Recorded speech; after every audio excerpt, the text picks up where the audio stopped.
Hi, today I'm going to teach you how to delete the WordPress from your local host. For doing so, you have to go to your root directory of your PC.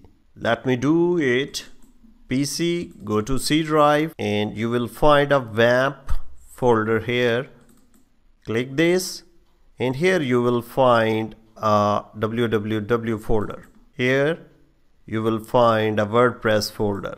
Just click this WordPress folder and delete everything in this folder.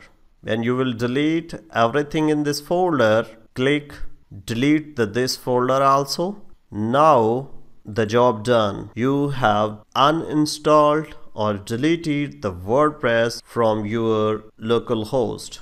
Thank you very much for watching this video. Keep watching the next one.